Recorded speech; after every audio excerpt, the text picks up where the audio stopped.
Hello, welcome to our channel. Sunday is a fun day. ఏం fun day అంటే అబద్ధాలు ఎలా చెప్పాలి అని నేర్చుకునే ఫన్ డే. ఎవరు కూడా వీళ్ళలాగా అబద్ధాలు ఆడకండి. అంత టాలెంట్ మనకు ఉండదు. వాళ్ళలాగా అబద్ధాలు మనం చెప్పలేము. కానీ అబద్ధాలు ఎలా ఉంటాయో, మనం ఎలా జాగ్రత్త పడాలో నేర్పించే వీడియో ఇది. మస్తు ఫన్ ఉంటుంది, మస్తు ఫన్. అసలు మీరు నవ్వాల్సినంత నవ్వుకోవచ్చు. దానికంటే ముందు సబ్స్క్రైబ్ చేసుకున్న వాళ్ళందరికీ ధన్యవాదాలు. ఎవరైనా చేసుకోకుండా ఉంటే మాత్రం టక్కున చేయండి. లేకపోతే చంద్రబాబు చేత ఇంకా ఎక్కువ అబద్ధాలు చెప్పిస్తాను, వాళ్ళ టీం చేత ఇంకా ఎక్కువ అబద్ధాలు చెప్పిస్తాను. మరి మీ ఇష్టం. So please subscribe and also bell button పైన ప్రెస్ చేయండి, మీకు నోటిఫికేషన్స్ వస్తాయి. అండ్ మీకు నచ్చితే లైక్ చేయండి. నాది పూచి మీకు 1000% మీకు నచ్చుతుంది. సో అబద్ధాలు ఎలా ఆడాలి, ఆ అందమైన అబద్ధాలని మళ్ళీ అవి నిజమని ప్రజలకు ఎలా తెలియజేయాలన్నది ఒక్కొక్కరు ఎలా చెప్తారో చూద్దాం. అండ్ చివరిలో అద్భుతమైన కొసమెరుపు కూడా ఉంది.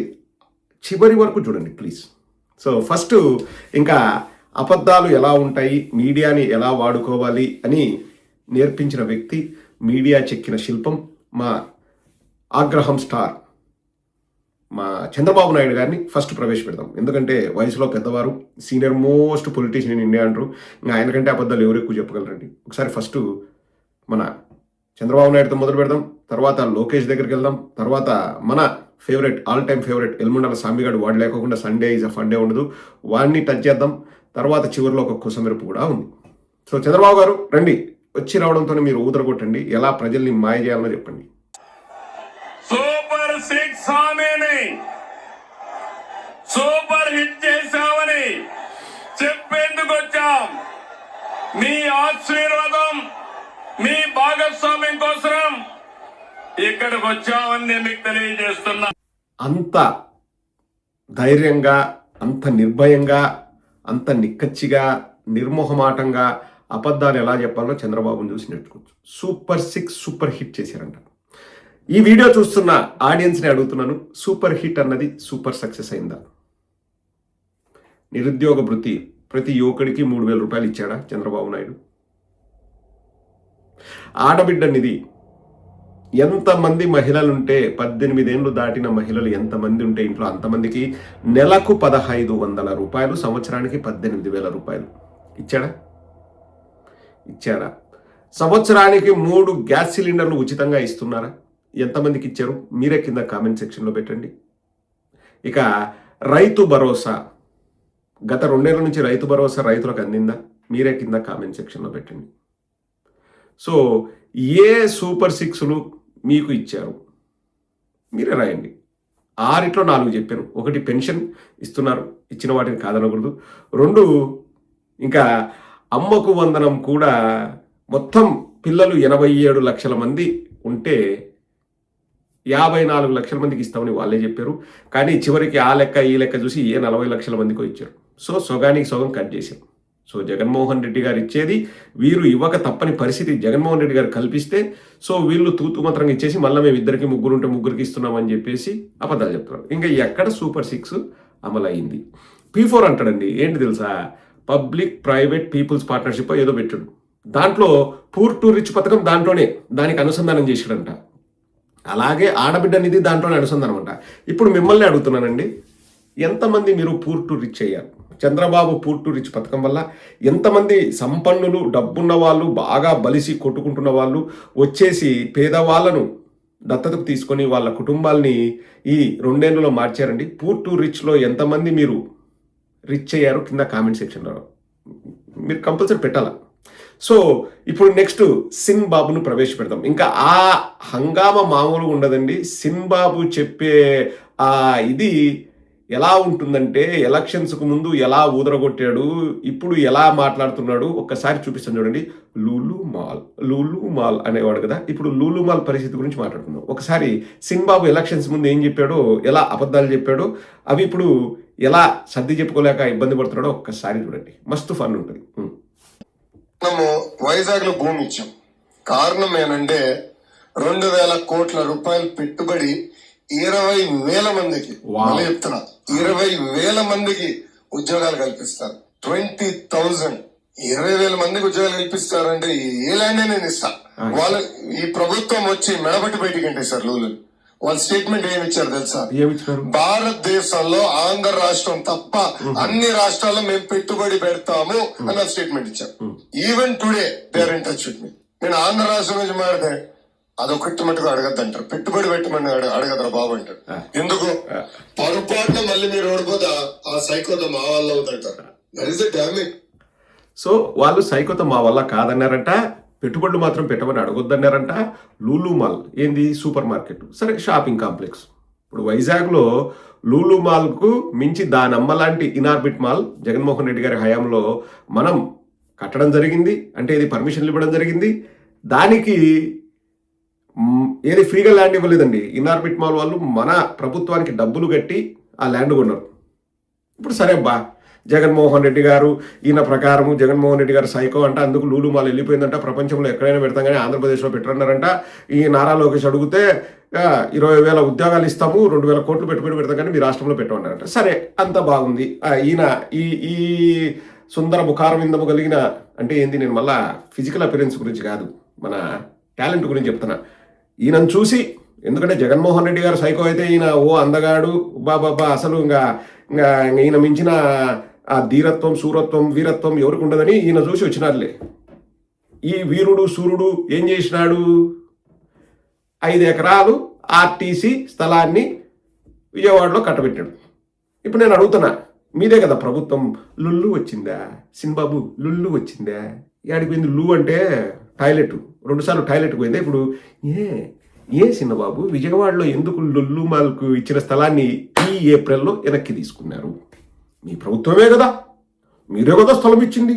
2,000 కోట్ల పెట్టుబడులు, 20,000 ఉద్యోగాలు అంటే సిగ్గుండాల. ఇప్పుడు ఒక మాల్లో అండి, సరే 100 షాపులు ఉన్నాయనుకోండి, చిన్న చితక షాపులు, ఒక టీవీల షాపు, ఒక ఎయిర్ కండిషన్ షాపు, లేకపోతే ఒక బట్టల షాపు, ఒక ఈ షాపు ఆ షాపు అని ఒక 100 షాపులు లుల్లు మాల్లో వచ్చాయనుకోండి. షాపుకి 5 మందిని వేసుకుందాం. ఇప్పుడు ఒక టీవీ షాప్లో ఒక 5 మంది ఉన్నారు, 4 సేల్స్ పీపుల్, ఒక మేనేజర్, అట్లా 500 మంది. ఒక హైపర్ మార్కెట్, సూపర్ మార్కెట్ ఏదో పెడతారు కదా, దాంట్లో ఒక 500 మంది పనిచేస్తున్నారు అనుకుందాం. ఎంతమంది అండి? టోటల్ ఎంప్లాయ్మెంట్ ఎంత అండి? 1000 మందికి ఉద్యోగాలు వస్తాయి ఒక సూపర్ మార్కెట్ ఉంటే, లేకపోతే ఒక మాల్ ఉంటే. 20,000 ఉద్యోగాలు ఎట్లా వస్తాయండి ఒక సూపర్ మార్కెట్లో? లుల్లు సూపర్ మార్కెట్లో 20,000 ఉద్యోగాలు యాపక్ నుంచి వస్తాయండి. 2,000 కోట్లు పెట్టుబడి. ఇప్పుడు అద్దాలకే 2,500 కోట్లు ఖర్చు పెడుతున్నారంట. ఎక్కడ? అమరావతిలో అద్దాలకు. ఆ 2,000 కోట్లు పెద్ద పెట్టుబడే. 20,000 ఉద్యోగాలంట. దానికి ప్రైమ్ లొకేషన్లో ఉండే ఒక 400-500 కోట్ల విలువ చేసి భూమి ఇచ్చేస్తారంట ఫ్రీగా. సరిపోయి అదే లుల్లు మాలు గుజరాత్లోనో ఎక్కడో పెడితే ప్రభుత్వానికి డబ్బులు కట్టి మరీ పెట్టింది. వీళ్ళు ఇలకతమ్మ ఫిలే చేసినారు కదా. సరే అబ్బా, నీ సందాలను చూసి, నీ మంచితనం చూసి వచ్చినాడు లుల్లు మాల్. ఏంటికి నీకు పోయింది? ఆ ల్యాండ్ ఏంటికి తీసేసుకున్నారు మళ్ళీ మీరు వెనక్కి? ఎందుకంటే ప్రజాగ్రహం, ప్రజలు కోర్టులో కేసేశారు. ఏపీఎస్ఆర్టీసీ వాళ్ళు కూడా అసంతృప్తి వ్యక్తం చేశారు. ప్రతిపక్షాలన్నీ కూడా ఇది తప్పు అని చెప్పారు. సో భయపడి వెనక్కి తీసుకున్నారు.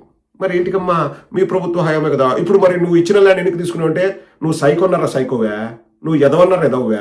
నువ్వు సుంటన్నారా సుంటవా? నారా లోకేష్ అడుగుతున్నా. ఇప్పుడు జగన్మోహన్ రెడ్డి గారు వస్తే సైకో వస్తాడు అని చెప్పేసి నీతో లుల్లు వాళ్ళ టచ్లో అని చెప్పాడు కదా. ఇప్పుడు నీ హయాంలో నువ్వు ఇచ్చిన భూమి ఎనికిపోయిందే, మీరు వెనక్కి తీసుకున్నా అంటే నువ్వు సైకోన్నారా సైకోవా?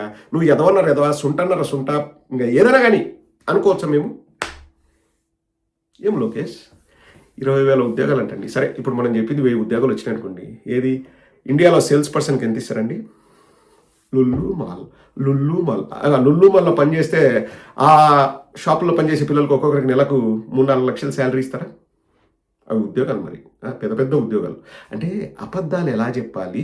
ఇప్పుడు ఈయన వీళ్ళ నాయన లంచ్ చేస్తానో డిన్నర్ చేస్తానో వీళ్ళకి ఐడియా వచ్చినట్లుంది. ఇప్పుడు మనము ప్రజల్ని ఏమని ఏమార్చుదాం? ఇప్పుడు మీరు మళ్ళీ వెళ్ళిపోతే జగన్ వస్తాడు కదా అంటున్నారు, పెట్టుబడులు పెట్టేవాళ్ళు ఏం చెప్పాలా అంటే, జనాలంతా మీరు పందికొక్కులాగా మేసినా కానీ మీరే ఉండాలని జనాలు చెప్పాలనేది వీళ్ళ ఉద్దేశం. 2,500 కోట్లతో అద్దాలంటండి. అద్దాలకే 2,500 కోట్లు అంటే రోజు అద్దాలు తుడచడానికి ఇంకా ఎంత ఖర్చు పెట్టాలా? ప్రభుత్వ సొమ్ము అంటే మళ్ళీ ఇక్కడ మీరు అర్థం చేసుకోండి, హెరిటేజ్ సొమ్ము కాదు, ప్రజల సొమ్ము. ఆ 2,500 కోట్ల అద్దాలు అట్లే పెడితే దానికి దుమ్ము గుమ్మి పడితే బాగుండదు. రోజు తుడచడానికి ఎంతమంది ఎంప్లాయీస్ కావాలా? ఎంత ఖర్చు పెట్టాలా? ఎంత ఈ గ్లాస్ క్లీనింగ్ మెటీరియల్కి డబ్బులు ఖర్చు పెట్టాలా? హెరిటేజ్ పాలమ్మి పెడతారా? లేదు. పవన్ కళ్యాణ్ సినిమాలు తీసి పెడతాడా? లేదు. మళ్ళీ ప్రజల సొమ్మే కాదండి. అద్దాలకు 2,540 కోట్లంట. 2,000 కోట్లు ఖర్చు పెడితే 500 కోట్లు ల్యాండ్ ఫ్రీగా ఇస్తాడంట. 20,000 ఉద్యోగాలు వస్తాయంట. ఏం ఉద్యోగాలు అంటే షాపుల్లో పనిచేసే ఉద్యోగాలు. దానివల్ల అభివృద్ధి జరిగింది. ఇంకొక 30 ఏళ్ళు వీళ్ళకే ఓట్లు వేయాలంట. చిన్నబాబుకు పట్టాభిషేకం చేయాలంట. అర్థమవుతుంది రాజా? మీకు కంపట్ లేదా మీకు? ఆడ లూలు మాల్ ఎంత పెద్దగా ఉంది చూడండి. మీరంతా పోండి, విజయవాడలో ఉన్న వాళ్ళంతా కూడా లూలు మాల్ పోండి. మీకు కంపట్ లేదా? యాడుందో నాకు కంపట్ లేదు. సో అన్న డోసు సరిపోలేదు అని మీరంటే ఇంకా మన పాపరోని పిలుద్దాం, ఆస్థాన బొగడాగాని పిలుద్దాం. ఈవినింగా ఒక స్టెప్ ముందుకేసినాడు. ఇంకా ఇంతకుముందు ఏంది ఆపరేషన్ పెరుగుబడ అని ఏదో చెప్పినాడు, గరుడ పురాణం పెరుగుబడ అని. శివాజీ ఏం చెప్పినాడు? విమానాలకు హబ్ అవుతుందట అమరావతి, సెంటర్ పాయింట్. వీడికి వచ్చి పెట్రోల్ కొట్టించుకోవడం, మరి ఫ్యూయల్ని పెట్రోల్ అనరు, ఏది ఫ్లైట్లలో ఎక్కించే ఫ్యూయల్ని వాళ్ళు మాట్లాడతారు, వాళ్ళ ఇష్టం. అట్లా ఒక్కొక్కడు వస్తాడు. ఆ గరుడపురం శివాజీ 10వ తరగతి పాస్ అయినా లేదు తెలియదు, కానీ హబ్ అవుతుందంట. ఇది విమానాలకు హబ్ అవుతుందంట, సెంటర్ పాయింట్ అవుతుందంట. ఓరే నాయన, నేను నీకు ఎట్లా చెప్పాలో మాకు అర్థం కాదు. ఇప్పుడు యుఎస్కి వెళ్ళాలంటే అండి మన కంట్రీ నుంచి 20 గంటలు ప్రయాణం పడుతుంది. సెంటర్ పాయింట్ ఎక్కడ? మ్యాక్సిమం యూరోపియన్ కంట్రీస్, ఆమ్స్టర్డామ్ కానీ ఫ్రాంక్ఫర్ట్ కానీ, అవి సెంటర్ పాయింట్. పోనీ ఇట్లా ఆస్ట్రేలియాకి వెళ్ళాలా యుఎస్ నుంచి, లేకపోతే యూరోప్ నుంచి ఆస్ట్రేలియాకి వెళ్ళాలంటే ఎమిరేట్స్, దుబాయ్ సెంటర్ పాయింట్ అవుతుంది. ఏ విధంగా మన ఇండియాలోనే ఒక పక్కకు ఉన్న అమరావతి సెంటర్ పాయింట్ అవుతుందండి. ఆడ అసలు ఫస్ట్ ఆఫ్ ఆల్ ఎయిర్పోర్ట్ లేదు. అది నిర్మాణం కావాలంటే ఓ 15 ఏళ్ళు 20 ఏళ్ళు పట్టవచ్చు. ఎట్లా సెంటర్ పాయింట్ అవుతుందండి? అది ఒక ఎత్తు అయితే ఇంకా మన బొగడాగాడు వస్తాడు, ఇంకా రెడీ. ఇక్కడ నుంచి పీక్స్కి వెళ్తుంది ఇంకా కామెడీ. ఒకసారి వినండి. మీరు గమ్మునుండండి. అమరావతి పూర్తి స్థాయి నిర్మితం అవుతుంది. హ్యాపీగా ఉంటారు అందరూ. 2వ రాజధాని ఇవాళ నేను డిక్లేర్ చేస్తున్నాను. చేసి 2వ రాజధాని అమరావతి ప్రాంతంలో రాబోతోంది. దేశ 2వ రాజధాని. అది చంద్రబాబు నాయుడు గారి దూరదృష్టి. ఒక పెద్ద ఎయిర్పోర్ట్ కట్టబోతున్నారు. 38 ప్లాట్ఫామ్ తో రైల్వే స్టేషన్ కూడా రాబోతోంది అమరావతికి. మీరు ఎప్పుడన్నా అనుకున్నారా? 38 ప్లాట్ఫామ్స్. విజయవాడ ట్రాన్సిట్ గా ఉంటుంది. ఇంత అద్భుతాలు జరగబోతుంటే, కళ్ళ ముందు కనపడుతుంటే తట్టుకోలేక మాట్లాడుతున్నారు. కానీ మొత్తం కార్యవర్గం లోకేష్ గారి కనుచూపులో ఉంటుంది. 100% ఉండాల్సిందే. పార్టీ కార్యకర్తలకు న్యాయం చేయాలని, మీకోసం శ్రమించిన వారిని గుర్తుపెట్టుకోవాలని, పార్టీ జెండా విడవకుండా ఉన్న వాళ్ళని ఒక కంట కనిపెట్టి ఉండాలని, అలాగే ఇతర పార్టీల నుంచి అధికారం ఉంది కదా అని మీ దగ్గరకు వచ్చే వాళ్ళని కూడా దూరం పెట్టాలని, వాళ్ళతో జాగ్రత్తగా ఉండాలని అందరూ ఎన్టీ రామారావు గారి దగ్గర నుంచి ఇప్పటి వరకు ఉన్నవాళ్ళు చాలా మంది కోరుకుంటున్నారు. అదే మీకు శ్రీరామ రక్ష. ఎందుకు మీరు గమ్మునుండండి. డిక్లేర్ చేస్తున్నాడు సాంబిగాడు, డిక్లేర్ చేసేసినాడు 2వ రాజధాని అమరావతి దేశానికి. మామూలుగా ప్రెసిడెంట్ ఆఫ్ ఇండియా వారు వింటర్లో, అంటే నాకు తెలిసి క్రిస్మస్ తర్వాత న్యూ ఇయర్ మధ్యలో 3 days వచ్చి హైదరాబాద్లో బస చేస్తారు. అది ఎప్పటి నుంచో జరుగుతున్న తంతు. సో ఎందుకంటే సౌత్ ఇండియాలో కూడా ఉండాలి ప్రెసిడెంట్ గారు, కొన్ని రోజులు స్టే చేయాలని చెప్పేసి వింటర్లో ఇక్కడ బస చేస్తారు. So Hyderabad is the second capital లాగా ఈడు హైదరాబాద్లో కూర్చొని తెలంగాణ గడ్డపైన ఉండి, హైదరాబాద్ కాదు సెకండ్ క్యాపిటల్ అమరావతి అంటున్నాడు. మరి తెలంగాణ వాళ్ళు విని ఏమంటారు మీ ఇష్టం, ఇక్కడ టాపిక్ అది కాదు. కానీ డిక్లేర్ చేసేసాడు 2వ రాజధాని అమరావతి. నువ్వేమి బొగడాగా డిక్లేర్ కాదు, నీవు డిక్లేర్ చేసేసినంట. డిక్లేర్ చేసేకి నీకు ఏం అర్హత ఉందిరా? కాదు, నువ్వు ఎవరినిరా? నువ్వు ఏ అధికారంలో ఉండి నువ్వు ఏ హోదాతో డిక్లేర్ చేస్తున్నావు? ఇంకోటి ఏందో నారా లోకేష్ అంతా జాగ్రత్తగా ఉండాలి, మీ పార్టీ వాళ్ళని కాపాడుకోవాలి, కొత్తగా వచ్చిన వాళ్ళని మీరు ఎంకరేజ్ చేయకూడదు, అదే మీకు శ్రీరామ రక్ష. పోయి ట్యూషన్ చెప్పురా నారా లోకేష్కి. అది వార్తనారా? అది నువ్వు ఇక్కడ న్యూస్ ఛానల్లో చెప్పాల్సిన అవసరం ఉంది. నారా లోకేష్కి ఫోన్ చేసి చెప్పు, లేకపోతే ట్యూషన్ చెప్పు. నీ మాట విన్నాడు అనుకో, నారా లోకేష్ ఇంకా రాటు తేలుతాడు. మామూలుగా తేలుడు, ఇంకా తేలిపోతాడు, రాటు తేలుతాడు. ఇప్పుడు coming to the platforms, 38 platforms ఉంటాయంట. ఈ బొగడాగాడు అడుక్కోవడానికి బాగా కన్వీనియంట్ ఉంటుంది. ఉదయం ఆ ప్లాట్ఫామ్లో మొదలు పెడితే ఈ ప్లాట్ఫామ్ వరకు అడుక్కుంటుంటాడు ఈ బొగడాగాడు. 38 ప్లాట్ఫామ్స్ ఉంటాయంట. ఇప్పుడు ఎవరో పక్కన ఫోటో పెట్టారండి. మన దేశంలో ఉన్న పెద్ద పెద్ద రైల్వే స్టేషన్స్లో ఎన్ని ప్లాట్ఫామ్స్ ఉన్నాయో చెప్తాను చూడండి. Howrah junction 23 platforms, Sealdah 21 platforms, Chhatrapati Shivaji Maharaj terminus 18 platforms, Chennai central 18 platforms, Chennai Egmore 16 platforms, New Delhi 16 platforms, Vadodara junction 14 platforms, మనకు తెలిసిన సికింద్రాబాద్ జంక్షన్ 14 ప్లాట్ఫామ్స్. ఎక్కడ కూడా 20 ప్లాట్ఫామ్లు 21 ప్లాట్ఫామ్లు దాటి ఎక్కడ లేదు. ఈ బొగడా గారు చెప్తున్నాడు అమరావతిలో 38 ప్లాట్ఫామ్స్ ఉంటాయట. అరే అమరావతిలో 38 ప్లాట్ఫామ్స్ ఉండాలని చెప్పేసి డిసైడ్ చేసేది నువ్వు కదరా. రైల్వే శాఖ కేంద్ర అధీనంలో ఉంటుంది. నువ్వు మీ చంద్రబాబు కాదరా డిక్లేర్ చేసేకి. అయినా అమరావతి ఒక పక్కకు ఉంటుందండి. మన దేశంలో చూసుకుంటే ఏదో మధ్యప్రదేశ్లో ఒక 50 ప్లాట్ఫామ్లు పెట్టినారు, అటు ట్రైన్లు పోతాయి ఇటు ట్రైన్లు పోతాయి అంటే అర్థం చేసుకోవచ్చు. కానీ అమరావతికి రావడానికి ఇప్పటికీ నాకు తెలిసి బ్రాడ్ గేజ్ కూడా ఉందో లేదండి, మీటర్ గేజే ఉంది. ఆడికి ఇంతవరకు ట్రైన్లు కూడా వెళ్ళవు. విజయవాడలో ఉంది కానీ విజయవాడ ఉండి ట్రాన్సిట్ అవుతుందంట. గుంటూరులో ఉంది, రైల్వే స్టేషన్లు ఉన్నాయి, ప్లాట్ఫామ్స్ ఉన్నాయి. కానీ పెద్ద ఎయిర్పోర్ట్ వస్తుందంట, ప్లాట్ఫామ్స్ వస్తాయంట, అసలు చాలా బాగుంటుందంట. 2వ రాజధాని అంటే డిక్లేర్ చేసినాడు.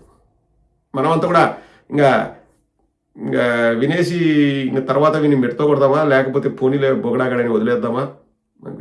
చూడండి, అంటే అబద్ధాలని ఎలా వండి వార్చాలన్నది ఇప్పుడు ఇప్పటికి మీకు అర్థమవుతుంది. చంద్రబాబు నాయుడు సూపర్ 6 ఇచ్చేసిన అన్నాడు. నారా లోకేష్ జగన్మోహన్ రెడ్డి గారు లూలును తరిమేశారంట, లూలు వాళ్ళు రావడానికి భయపడుతున్నారు అది ఇది అని చెప్పేసి ఎలక్షన్స్ ముందు బుకాయించినాడు.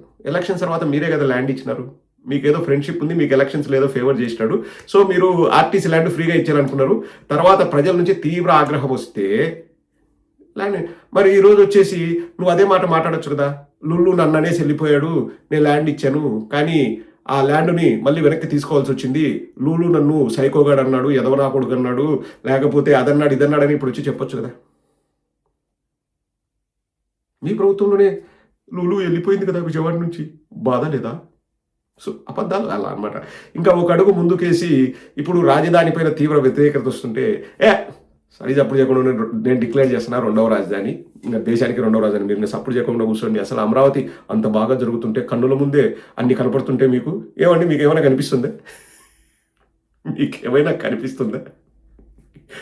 ఒక పెద్ద ఆయన చర్చా వేదికలో చెప్పాడు, గుంటూరు నుంచో విజయవాడ నుంచో బస్ ఎక్కి అమరావతి అని మీరు టికెట్ తీసుకుంటే ఆడిపోతారు తెలుసా. పాత మన హిస్టారికల్ ఊరు అమరావతికి వెళ్తారు కానీ క్యాపిటల్ సిటీ అమరావతికి పోరు.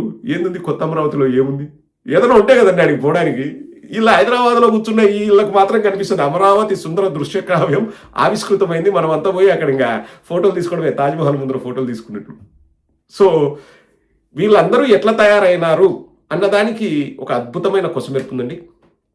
ఫస్ట్ టైం అనుకుంటా, ఇంతకుముందు కూడా 1-2 సార్లు చూపించానేమో, దేవినేని నెహ్రూ గారు మన బూతుకిట్టుతో మాట్లాడుతూ చంద్రబాబు నాయుడు గురించి యాజ్ ఇట్ ఇస్ చెప్తారు. ఒకసారి వినండి, అది చూసి ముగించేద్దాం. ఎందుకంటే ఇట్లాంటివి చరిత్ర తెలుసుకోవాలి. వీళ్ళంతా ఈ బొగడా బ్యాచ్ అంతా ఎక్కడి నుంచి బయలుదేరింది, ఎలా వీళ్ళు అబద్ధాలు చెప్తూ ఆంధ్ర రాష్ట్ర ప్రజల్ని నాశనం చేస్తున్నారు అన్నది దేవినేని నెహ్రూ గారు 15 సెకండ్లలో చెప్తారు. ఒకసారి వినండి.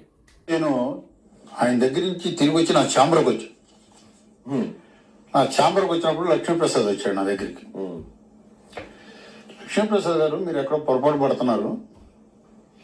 పెద్ద ఆయన నేను ఇట్లా అడిగితే హరికృష్ణ నాయకుడు అని చెప్పాడు. కొంచెం మీరు ఒకసారి ఆలోచన చేయండి అని అన్న. మీరు చంద్రబాబుతో టచ్ లో ఉన్నారా లేకపోతే లేరా అని అడిగాడు నన్ను. చంద్రబాబుతో నేను బాగానే ఉన్నాగా అన్న. అన్న తర్వాత ఆయన ఆ మాట అన్న తర్వాత నేను బయటకి చంద్రబాబు ఛాంబర్కి వెళ్ళి, ఛాంబర్ లోపల పర్సనల్ రూమ్ ఉంటే నేను లోపలికి వెళ్ళి అడిగా, పెద్ద ఆయన ఇట్లా హరికృష్ణ గురించి అన్నాడు. ఏమిటంటే అంటే ఈ బాస్మతిగా ఎడిట్ చేసుకోండి నేనే. వాడు ఒక ముద్దులని ఒక ముద్దంటే మన నెత్తిమే పెడితే మనం మొయ్యాలా అన్నాడు చంద్రబాబు. అది అండి బీజం అక్కడ పడింది. హరికృష్ణ గారిని లీడర్ని చేస్తా అని రామారావు గారు అంటే, దేవినేని నెహ్రూ గారితో స్వయంగా చంద్రబాబు నాయుడు గారు వాడొక మొద్దుల కొడుకు, ఈడొక ముద్దు కొడుకు, ఈడు చెప్తే ఆడిని మనం మోయాలనా అని చంద్రబాబు గారు విశ్వవిఖ్యాత నట సార్వభౌమ నటరత్న పద్మశ్రీ డాక్టర్ నందమూరి తారక రామారావు గారిని పట్టుకొని ఆ మాట అన్నాడు అని దేవినేని నెహ్రూ గారు చెప్పారు.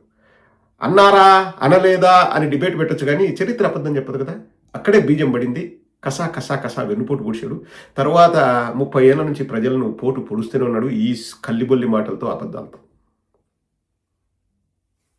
ఇప్పుడు నవ్వుకున్న వాళ్ళు హ్యాపీగా ఒక్కసారి ఆలోచించండి. మనం నవ్వుకోవడానికే చెప్తాం, కానీ దానికి ఒక అర్థం పరమార్థం ఉంటుంది. వీళ్ళతో జాగ్రత్తగా ఉండండి అని చెప్పడమే నా ఉద్దేశం. I will see you in my next video.